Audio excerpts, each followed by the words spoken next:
This episode of Fearless Rebel Radio is brought to you by You on Fire. You on Fire is the amazing 12-week online group coaching program that I run, where we build up your worth from the ground up so that it's no longer hinging on the way that you look. It's got personalized coaching from me and incredible community support, plus lifetime access. Get details on what's included in this program and sign up to be notified when doors open for the next cycle by going to summerinanen.com/you on fire. I would love to have you in that program and in that group. This is Fearless Rebel Radio, a podcast about body positivity, self-worth, anti-dieting, and feminism. I am your host, Summer Inanen, a professionally trained coach specializing in body image, self-worth, and confidence, and the best-selling author of Body Image Remix. If you're ready to break free of societal standards and stop living behind the number on your scale, then you have come to the right place. Welcome to the show. This is episode 122, and I am interviewing Aaron Flores, registered dietitian. We're talking about male body image, how to teach kids how to have a positive body image, and we also spend time talking about binge eating disorder and how to take a health at every size approach to heal. You can find all the links and resources mentioned in this episode at summerinanen.com/122. Before we begin, I just want to give a shout out to T Citizen, who left this awesome review. I found this podcast yesterday and I've listened to 4 episodes so far. It's like binging, but in a great way. I hope I'm educating myself and taking notes on something from each episode. Awesome. I love it when people take notes. That's so cool. Thank you so much for leaving that review. Leaving a review helps others to find the show and everything that you're learning here. So if you haven't already done so, I would really appreciate it if you took a minute to head to iTunes, search for Fearless Rebel Radio, and then click ratings and reviews and click to leave a review or give it a rating. And if you haven't already done so, please subscribe to the show via iTunes or whatever platform you use. Lastly, don't forget you can get the free 10-day body confidence makeover at summerinanen.com/freebies with 10 steps to take right now to feel better in your body, or just go to thebodyimagecoach.com to find everything that I mention on the podcast. Today's guest is Aaron Flores. Aaron Flores' private practice is in Calabasas, California. He also sees people online. He uses intuitive eating and health at every size in his work to help individuals learn how to make peace with food and their bodies. He is a certified body trust provider and also the co-host of the amazing podcast, Dietitians Unplugged. I love this interview. I love talking to Aaron. He's so wise. He's funny. He's quick-witted, and he has so much to offer in this conversation. And it's also just really awesome to hear a man's perspective on this, because this field is really dominated by women, which is awesome, but really cool to have different voices and different perspectives. So I think you're going to get a lot out of this show. Enjoy. Hey, Aaron, welcome to the show. Hey, Summer. Thanks for having me. Yeah, I'm so glad to have you here. When I asked my audience who they wanted to have on the show, there were quite a few people that said they wanted you to come on the show. So, wow, I'm totally honored. Yeah, well, and I mean, so many of the guests that I have are female or identify as female. So it's really nice to have a male perspective on some of this stuff. And as I told you in the email, I'm having a baby in September, and it's a boy. So I'm super curious about, the relationship between body image and just how that influences men. Yeah. No, it's a great topic. And, it is, first off, let me say congratulations. Thanks. And it's one of the hardest jobs in your life, but it's also the most rewarding. And I'll be honest, it's really hard. Yeah. It's really hard. And, some days you realize, hey, I'm not the best parent that I probably could be.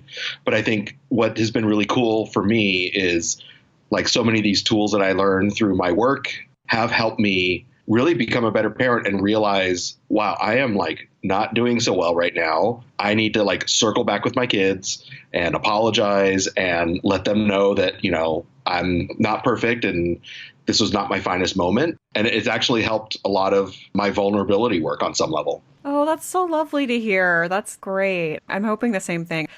I feel like the only thing I can foresee in the future is that my child will hate me for trying to coach him. 'Cause I'll be asking him questions. How does that make you feel? Tell me more about that. Listen, so I like motivational interviewing the heck out of my kids all the time. It really and it started with them coming home from school, and I learned to not ask, so how was your day at school today? Yeah. Because that just got like, fine, good, okay, right? Right.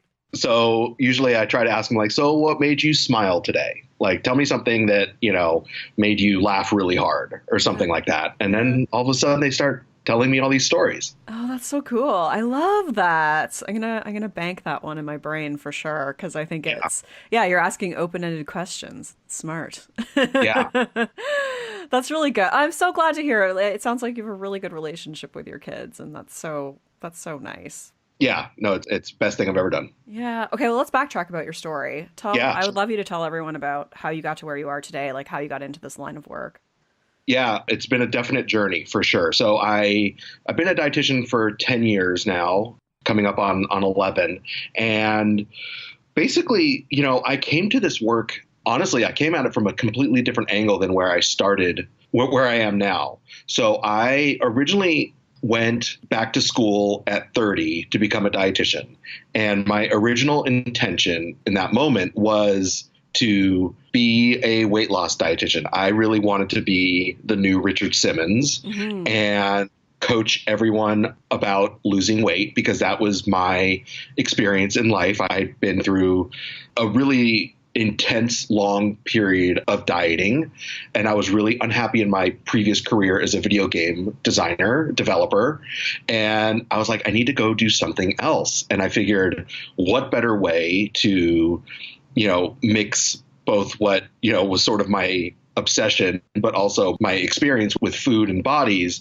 And I figured what was the best way to do that was to become a dietitian. Yeah. So I went back to school at 30, and I spent, 4 to 5 years going through training to become a registered dietitian. And, my first job was at the VA, and I was working at the VA, and I had a few different jobs there, but eventually I settled into a job helping run their weight loss program. And, in that, as I was starting to do that work and be a weight loss dietitian, I had been exposed previously to things like intuitive eating and health at every size, but they really didn't land and absorb until I was doing a lot of this work as a weight loss dietitian. And namely, what I saw was firsthand the damage I was doing by advocating weight loss in veterans. Yeah. We had this weekly program, and they would come in every week, and they would have a different class,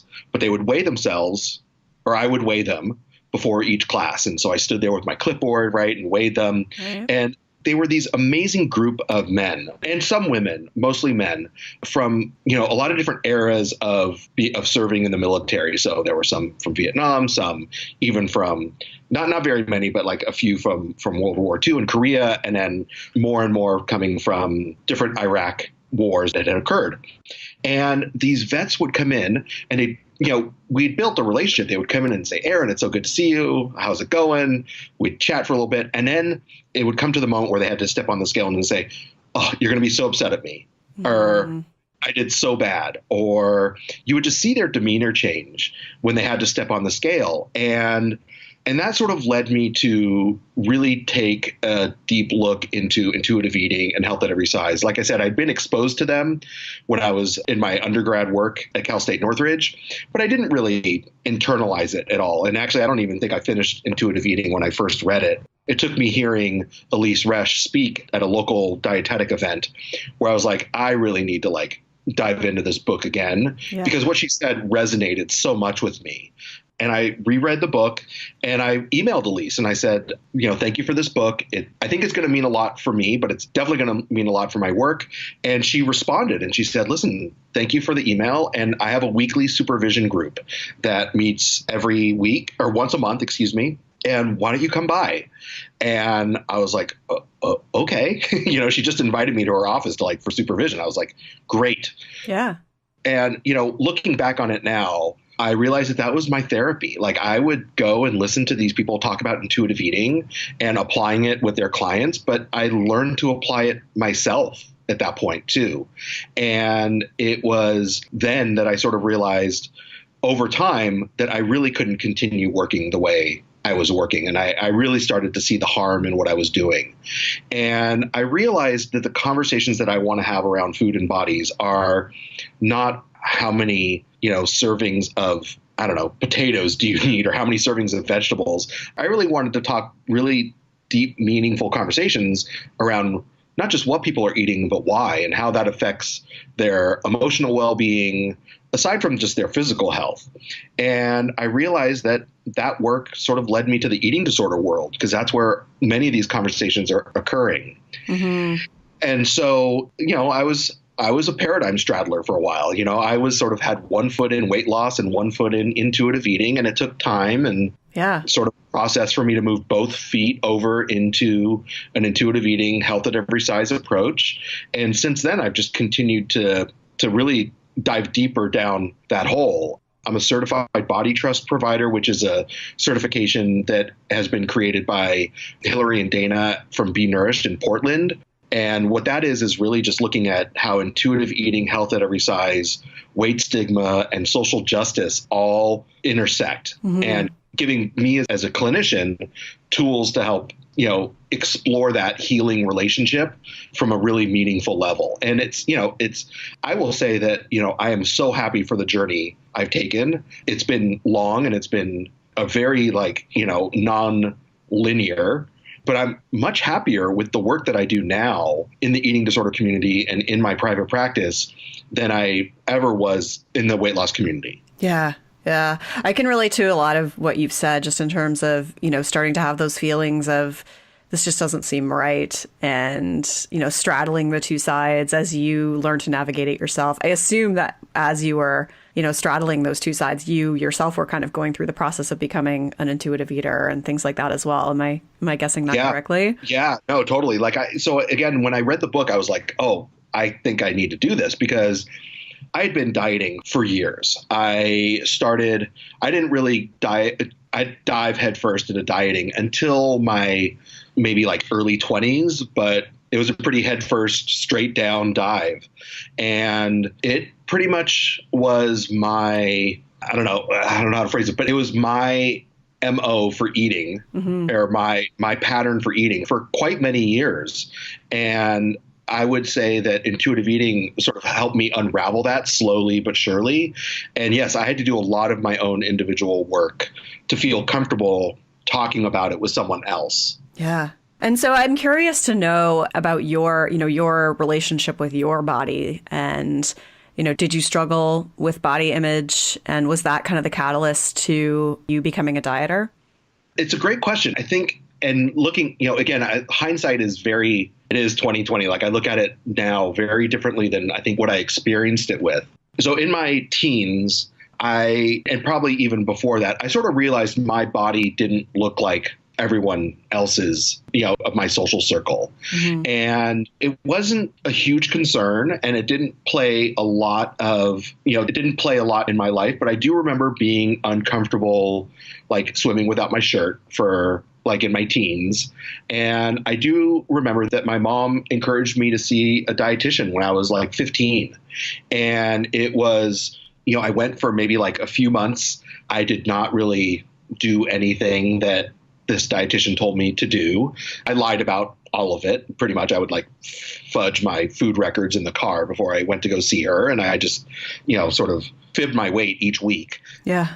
But I knew my body didn't quite match what others had. Mm-hmm. And when I went to college, I would say the food rebel really took over. I didn't have any restrictions around eating, and I really just, indulged in a way because I had no limits, right? And I didn't have a lot of food restrictions as a kid, but there were some. Yeah. And, I just went to college and sort of ate. And what I realized after I dropped out of college, I was not the best student back then, and I really had no direction. So I came home from Boulder, where I was going to school, and I had gained weight.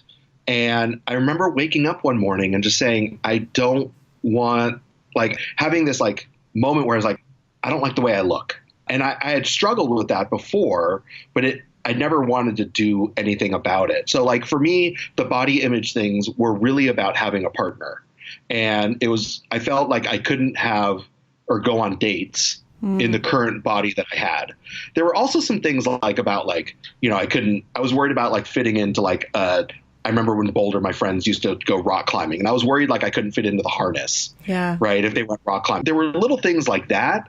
But really, I think it revolved a lot around dating and finding someone that would want to date me in a larger body. Mm-hmm. So I think that was a big impetus for me to start dieting. Yeah. And so, I'd love to know about the healing part of that part of your journey.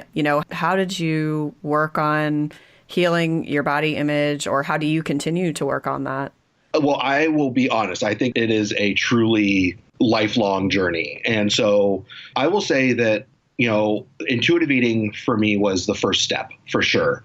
And that notion of rejecting diets and sort of, I would say that I started with rejecting diets. I started with sort of unconditional permission to eat, but I really held off on that notion of respecting my body maybe till later. And I think for me, it was probably more recent in my work that I've become more embodied, for lack of a better word. I mean, just where I feel more comfortable in my skin today than I have, I think, ever. And that doesn't mean I wake up every day and it's perfect and I am super happy. It just means that even on the bad days, where I'm like, oh, I don't like the way this looks or whatever, is that I can sit with that feeling and also realize that I'm doing really, my self-care is nurturing and it's compassionate and it's not anywhere rooted in shame. Mm-hmm. And I think, to be honest, that's what the body trust certification also added to me. It helped me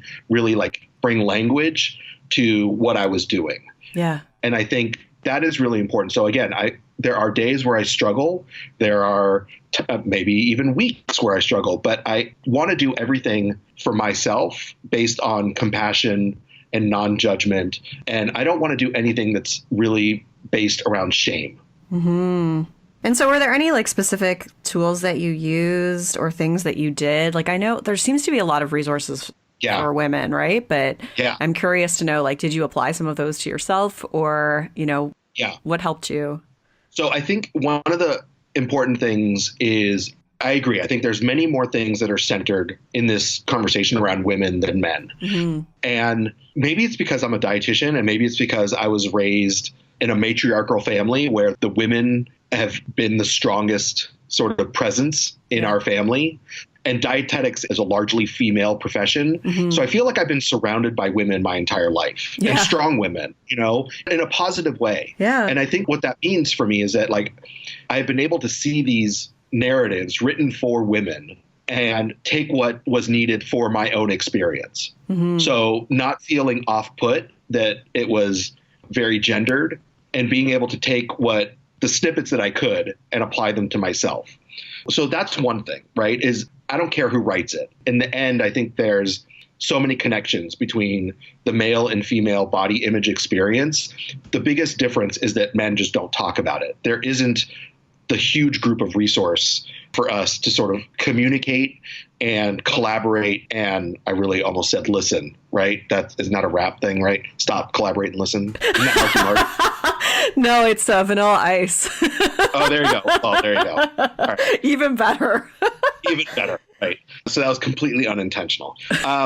But there isn't a community really set up for men to discuss these things. And I think that is the big difference. Mm-hmm. But I think if men are struggling, I think even if it is more women writing about this, I think we can read those articles and get something from them. Yeah, for sure. I think the other thing that was really cool is to take a step back and really honor the fact that my body has shown up for me every day of my life. And it's the only thing that has shown up for me every day of my life. And to me, that is really profound. And when I think about friendships and I think about family and I think about partners in our lives, those are huge support. But in the end, our bodies are with us every day. Mm. And so if we can shift the narrative from something of blaming or negative to something of respect and almost not even revering, but just starting with respect, I think that changes how we view living in these bodies that we have. Yeah. Yeah. Respect is a really powerful perspective. Absolutely. I think if we can think about it through that lens instead of like trying to, quote unquote, love your body or, love your body, I guess would be the simplest way of saying it, then it becomes a lot easier to apply, different behaviors and self-talk, I think. If you think about like, what can I do to just show my body respect, that I appreciate its presence. Yeah. And listen, so here's my guy thing. I love Star Wars. I think there's a lot of stuff that I've sort of realized in Star Wars that has really helped my body image, which sounds bizarre, right? But I do this whole talk about intuitive eating and health at every size in Star Wars. Okay. And there's Yoda has some awesome wisdom when it comes to body image. He has this one quote where he's talking about, judge me by my size, do you? And he goes on to say, and you shouldn't, I don't know the whole quote, but he basically at one point he says, luminous beings are we, not this crude matter. And, as I read that quote, I try to think about that. Like, we are all, no matter what we look like, are luminous beings and have a lot to offer this world. And if we can just be accepting of our blueprint right now, it allows us to do some really beautiful things in this world. Yeah, cool. That's awesome. Yoda's so wise. George Lucas, way to go. Yoda's the man.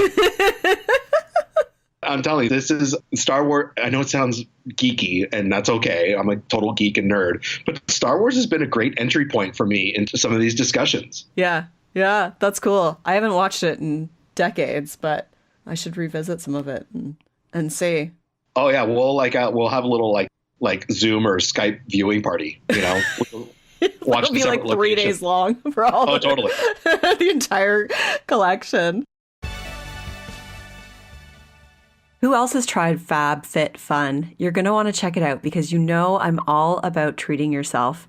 If you don't already know about it, FabFitFun is a seasonal box with full-size beauty, fitness, and lifestyle products. Their spring editors box is amazing. It includes awesome products like a Free People eye mask, beauty and skincare products such as a Tarte Double Duty Leave Your Mark eyeshadow palette, and a Rachel Pally clutch. And that's just the beginning of it. Don't miss out because they sell out fast. Check out www.fabfitfun.com and use the code REBELLE, REBELLE, so you can save $10 off your first box, making it only $39.99. Again, that's fabfitfun.com and use the code REBELLE, REBELLE. You deserve to treat yourself. So I know you have twins, you were saying to me before, and I know you have a son. So, well, I mean, I'm sure that it's probably through the same perspective, but I'm curious to know some of the ways that you're teaching your son to have a positive body image or, both your kids, your son and your daughter. Yeah. Well, it's much more challenging than you think. And the reason I say that is because it's very hard to take off like the parenting hat and put on the dietitian, coach, whatever you want to call it, whatever you're doing, right, in this realm, in this work. It's hard to sort of have two hats because they think a little bit differently. And my example is there was it's got to be a couple years ago. My son was in the car and I was dropping off my daughter for summer camp and he was just in the car and we were talking about his experience at this same camp. And he was telling me that the previous year, someone in his age group called him fat and how much it upset him. Yeah. And so again, this is around being 7 years old. And so my dad hat wants to be like, fix it, right? Like, holy shit, I can't believe someone said that about my kid. Yeah. I'm so sorry. He must be hurting so much. And then like the dietitian in me was like, okay, like, how did this make him feel? Like, what did this do to his body image? Like, have a conversation with my 7-year-old son around the word fat. Yeah. Around what that means for him and how to like honor whatever pain he might have felt, but also work on healing it. Yeah. And it was really it was a tough moment. Like I really had to pause. And I remember we were driving, so I had like probably some music playing, and I, really just sort of tried to talk to him about how that made him feel. What was the consequence of it? And again, it was sort of why he didn't want to swim without a shirt, and he wanted to swim with a shirt on all the time. And, so there was a couple conversations. One is, and it happened over time, to be honest. Like, I don't think it was all at once, and this is what I mean by circling back, is in the moment I said, I'm sorry, like, that happened.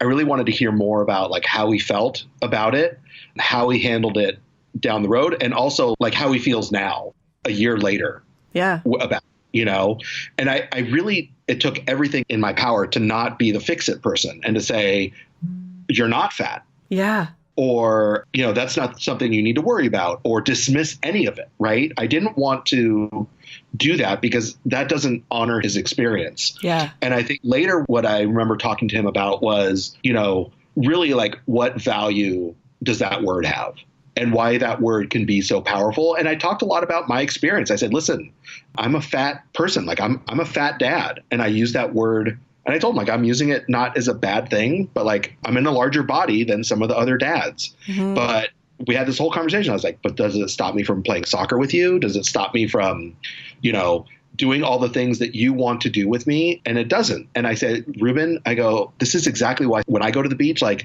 I sometimes take my shirt off and sometimes I don't. It just sort of depends on how I'm feeling. But I want you to see that no matter what body you have, is that you can go to the beach. Right. And it doesn't matter what you wear. It matters that you are actually out doing it and experiencing it and not letting it stop you from doing anything in your life. Wow. This is so helpful. I've heard from people many times who have come to me and said, my child came home and said that, that they're fat or that they were called fat. And, they didn't know how to respond. They didn't know what to do because your knee-jerk reaction is to just say, no, you're not. And that doesn't really, help the work that we're trying to do here. And so, I think this is going to be something that I reference and give to people and say, go listen to this episode over and over and over. Yeah. Like super, super helpful. And so what other ways are you teaching your kids to have a positive body image? Well, so what's interesting is we talk a lot about, I know these are like sort of tangential things, but we talk a lot about personal space. And, like my son likes to roughhouse, my daughter, not so much. And my son sometimes goes a little bit overboard. Right. And he's a little rough with my daughter. And we hear like saying, no, stop it. And I tell Ruben, like, listen, when a woman is saying, no, stop it, stop it. Like, that's just the rule of life, and that you really need to do that, even, no matter who it is, your sister or anything. But but that's a boundary. Right. And then we also, like, I talk to my daughter a lot, and they both know what I do. And they both come home and they say, oh my God, Dad, you would be so upset about what someone said on the play yard around diets or whatever. Right. Yeah. So they know a lot of why they don't, about what I do and the beliefs. That's awesome. I think what both my wife and I try and do is just model what we want them to do. So again, it's sort of just being vulnerable about our own experiences and telling them that, when you are like, one of the things that I got from this body trust certification was a necklace that said, reclaim your body trust. And I don't wear necklaces. So I gave it to my daughter and I said, I want you to have this. I go, because, you might not need to wear it right now because you trust your body, right? You are fully embodied. You dance around the room like no one's watching. You wear whatever you want to school. You wear whatever you want to the beach. You sort of have a confidence about yourself. And I said, but if it ever wavers, right, I want you to start wearing this necklace because it's here for you. Because to remind you that your body shows up for you every day. So like I talked to her about some of those things and just say like, it might get harder later, but this is where like I'm here to listen, or mom's here to listen, or even anyone that you else need in your life. We're here to listen. So you're not doing this alone, right? It's not something you have to deal with all by yourself. And I think that's the most important thing I want them to know is that like or my wife, we can just listen. Yeah. And really, we're not going to run into fix-it mode and try and fix everything. We just want to listen and have that conversation with you. I feel like so many people listening are gonna tear up and be like, why didn't I have Aaron as a parent? Honestly. Well, Like, you're like next level. Like, I'm like in awe. I'm like, oh my God, if I only had someone like that when I was growing up, well, you know? Not that my parents were bad, but just like you're so, you know, I don't know, like vulnerable and sense of you have sensitivity and compassion, and yeah, it's just it sounds like you have such a good relationship with your kids, and I think they're really lucky. I appreciate that a lot. And I will say that I'm not perfect. And like I said, I do have my moments where I lose my cool, just like everyone does. And again, I think, yeah, I don't want to say I'm perfect at all. No. Totally. No. You're not perfect, but you're doing a lot of really good things. And Well, thank you. I think you're going to inspire a lot of people listening, and also just make people listening be like, oh, why didn't I have that too? Yeah. So I want to kind of shift gears here, Sure. unless you have anything else to say on this. No. No. Yeah. Because, you know, you have a lot of experience working with people around binge eating disorder. And I would love to dig into that with you for a bit. Sure. Because I've never had any expert on the show, and I think it's a really important topic. And I'm curious to know, you know, first off, just, you know, what characterizes binge eating disorder that makes it different from someone who is binging in response to chronic dieting? So it's a great question. And my first answer is this, is I think they actually might be similar on some level. So I think, you know, if you look at DSM or, you know, diagnostic criteria for binge eating disorder, it's sort of vague on a lot of levels, but it talks about, you know, having these episodes of binge eating where they don't quantify, right, what is a binge. It's very subjective. And so, you know, a binge is really classified as eating more than you would in a normal setting. And a lot of people read that and they're like, okay, that's me like almost all the time. Yeah. Right.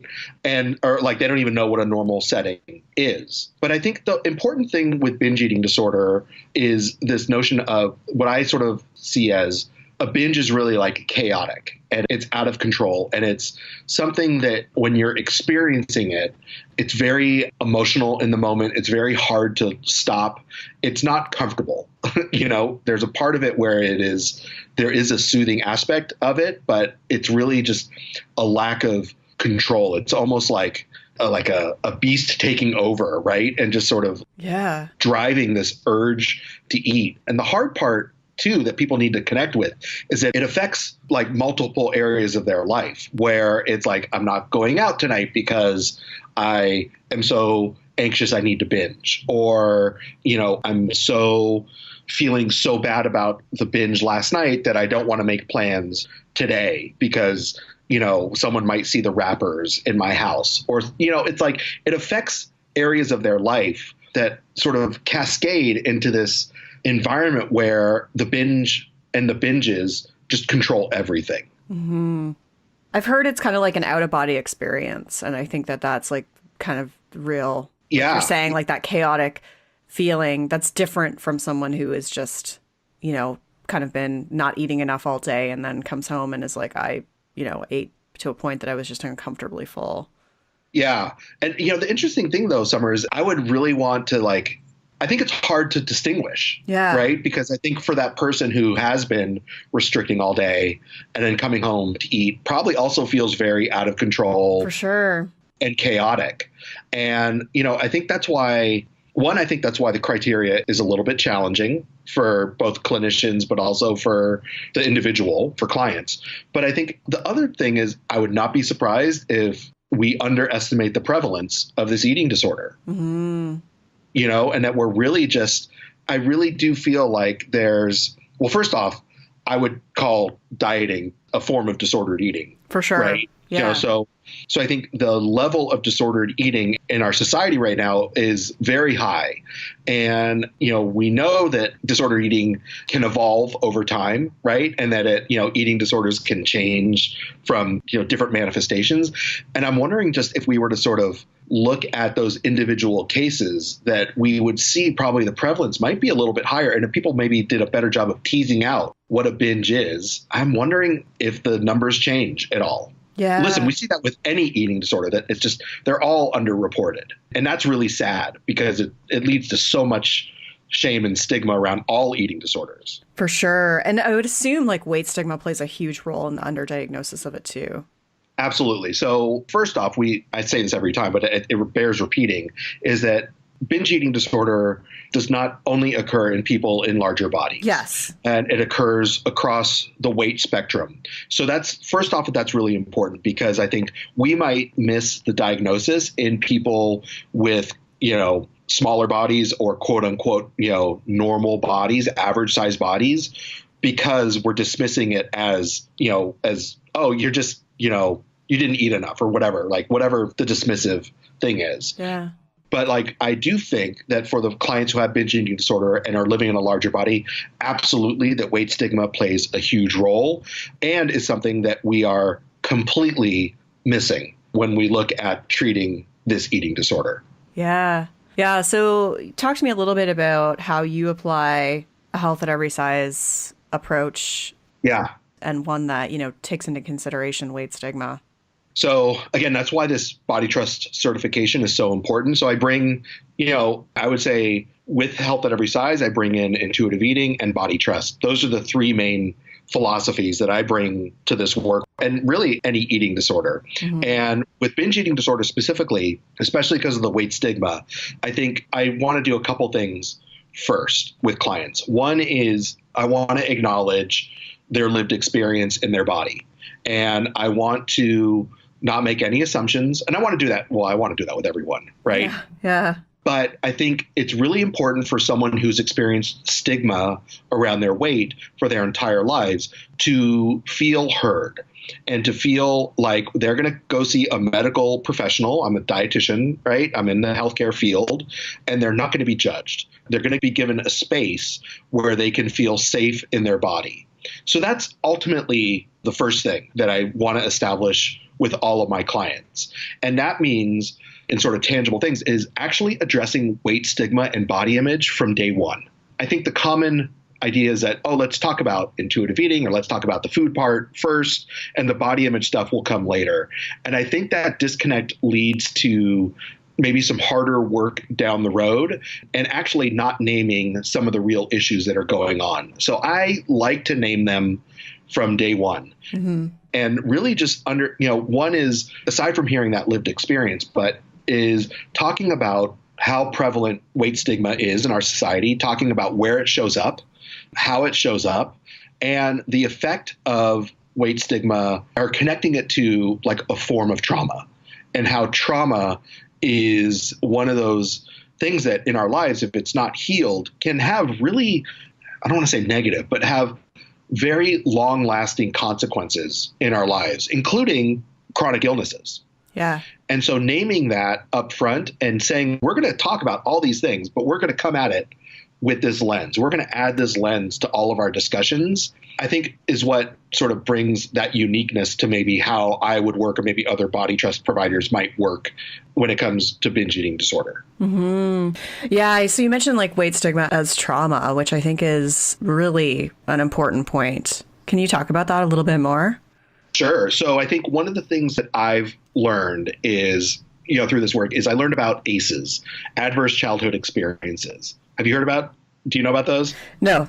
Okay. Well, I'll send you a link. There's a great TED Talk and there's a study called about adverse childhood experiences. And what they started to look at was, the number of adverse childhood experiences that someone had affected their adult health or their adult. So people who had more ACEs had a higher risk for chronic health conditions and a whole array of them. Yeah. Right. So it's sort of understanding that trauma is not just a mental thing, right? But it affects us physically on a lot of levels, and that trauma is passed down. Mm-hmm.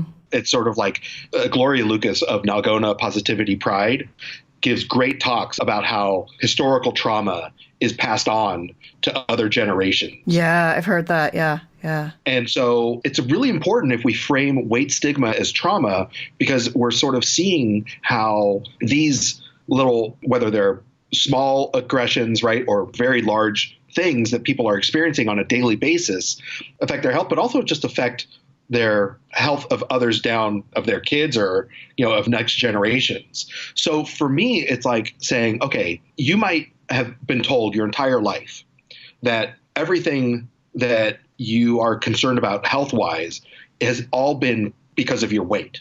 Mm-hmm. But what I want to sort of open your eyes to is that actually maybe the weight wasn't the problem at all. Yeah. Maybe it was the fact that you were traumatized because of your weight, and it led to all these other things. And it led to, you've been trying to manage your health based on behaviors that are all about changing your body. They're not about actually accepting your body. And if we look at some of the research, right, we see that actually doing self-care from a weight inclusive approach rather than a weight normative approach is that our body actually responds to that in a very positive way. Mm-hmm. So it's like connecting these dots. Now, again, these are like, for some people, these are like, this is like crazy talk. Well, this might be the only time they've heard this. So, a lot of my work with some clients is like almost revisiting this or talking about it in a way where it's literally planting a seed for maybe like to really germinate and grow later down the road. Maybe that, it's a very individualized process for each person to sort of internalize some of these things because, again, we're not taught these at all. Yeah, and it's such a when I hear you talking about it, I'm like, what an opportunity to really help people heal if more medical professionals took this approach and were aware of this, because it's just perpetuated. Like all I foresee is like, it's just the perpetuation of the cycle based on, the amount of weight stigma and discrimination that happens in the medical community. 100%. Yeah. And as a dietitian, I'm totally like culpable in that. I mean, like, for sure. I did not learn about ACEs until, just a few years ago. Well, yeah. And like no one taught that to me when I was in my dietetics training at Cal State Northridge. No one taught it to me in my internship. But, listen, I definitely saw how trauma affected health at the VA for sure. So it planted some really powerful seeds. But like it took, years for me to sort of to be exposed to some things that are really important that I probably should have learned years ago. Yeah. Yeah. Wow. I feel like I could talk to you about this forever. So Let's go. Different things. Just like book off the whole day and we'll just do like Star Wars intermissions. Yeah. Get ready, listeners. This is going to be a long ride. No, you have so many good things to say. And I feel like I could go on and on, but we have to wrap it up. Yeah. Is there anything else you want to say just before we do that? No, I mean, listen, I think I'm really appreciative to you for having me on. And I know that you talk about so many of these things already on your show. So thank you for doing that. And I would just say, there's a lot of people out there doing work like this. And I think the great thing about all these podcasts that are out there is that sometimes we need to hear the same thing, but from a different voice. Yeah. And I think that's really important. And I am just really hopeful that more voices are added to this conversation, because I think that's really what we need. We don't need just, a few people talking about this. We need a lot of people talking about this and a lot of people that come from different lived experiences to share this story and to sort of make it more accessible to a lot of different people. Yeah, well, it's so much richer too, you need the, absolutely. Like to have the different perspectives. It's something, I mean, it's why I love doing this, because everybody has, a different perspective, a different angle, a different experience. And I think it's so helpful, even though the overall message might be very similar. There's always just so many different layers and facets to it. Yeah. And I think we need that repetition because we're inundated with the opposite message constantly. Absolutely. Yeah. Absolutely. Yeah. Well, I mean, I appreciate everything that you're doing. And you're doing incredible work. You're obviously doing a great job imperfectly parenting as well. And Thank you. Where can people find more of you? Yeah, so I have a website. It's called bvmrd.com. B is in balance, V is in variety, and M is in moderation. And I have a podcast also with another dietitian. Her name is Glennis Oyston, and that's called Dietitians Unplugged. It's an awesome podcast. Sorry, I didn't mean to cut you off. No, I was just getting excited to plug it. Dietitians Unplugged is awesome. Glennis is awesome. She's been on this show before too. She's she's really rad. Yeah, no, she's totally fun to be a partner with. Yeah. And, on my website, you can read more about what Body Trust is. You can read more about working with me. I see clients in my office, but I also see clients virtually. So, you can go there and read more about what I do. And if you're interested, send me an email through my website. Great. Perfect. Awesome. Thank you so much. I really appreciate you taking the time today. This was such a good discussion. Thank you. Awesome. Thank you, Summer. Rock on. That was such a great interview. I was tearing up when he was talking about how he was parenting his kids. I don't know if it's like my pregnancy hormones or what, but I just was like in awe of the way that he approaches things with his kids. And I hope that you felt the same way. Definitely give me feedback. You can always comment when I post this episode up on Instagram, send me a direct message, or you can get in touch with me via my Facebook business page, which is Summer Inanen Coach. And I'd love to hear from you. I hope you enjoyed it as much as I did. Rock on, and I will talk to you next time. I'm Summer Inanen, and I want to thank you for listening today. You can follow me on Instagram, Facebook, and Twitter at Summer Inanen. If you haven't yet, go to Apple Podcasts and subscribe, rate, and review this show. I would be so grateful. Until next time, rock on.